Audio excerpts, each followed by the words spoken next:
সারা বাংলাদেশ থেকে গর্জন উঠেছে, সিংহের আওয়াজে আমরা জীবন দিব, কিন্তু আমার দেশের 1 ইঞ্চি মাটি কোনো হায়নাকে দেব না। আল্লাহ তাআলা আমাদেরকে এই শক্তি দান করুন।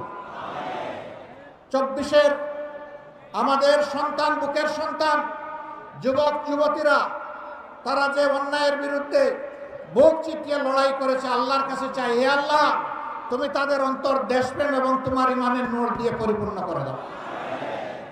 আমাদের কথা খুব সংক্ষিপ্ত, আগেও বলেছি, আল্লাহ যেহেতু এই দেশটা আমাদেরকে দিয়েছেন, আমরা এই দেশটাকে পৃথিবীর একটা শ্রেষ্ঠ দেশ বানাতে চাই ইনশাআল্লাহ। কিন্তু আমাদের আকাশে, আজকের মেঘের কথা বলছি না, কালো শকুন এখনো ঘোরাফেরা করতেছে। এই শকুনের দিকে তীর্যক দৃষ্টি রাখতে হবে। কোনো শকুনকে মাটিতে নামতে দেওয়া যাবে না। আপনারা টের পাচ্ছেন মাঝে মধ্যে ফুসফাস? হ্যাঁ, আমরা ধৈর্যের পরিচয় দিয়েছি, ওরা আমাদের ধৈর্যের সুড়সুড়ি দেয়, যেন আমাদের ধৈর্যের বাঁধ ভেঙে তাদের মতো কাণ্ডজ্ঞানহীন আমরা কিছু করে বসি।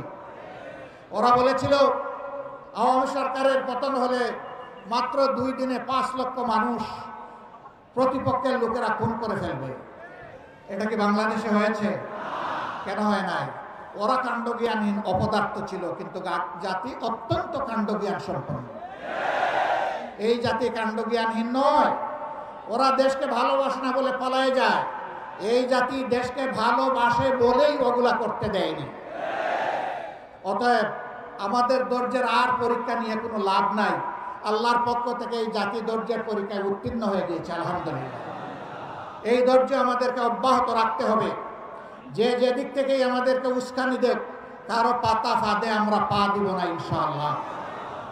ধৈর্যের সাথে সকল পরিস্থিতি আল্লাহর উপর ভরসা করে আমরা মোকাবেলা করব।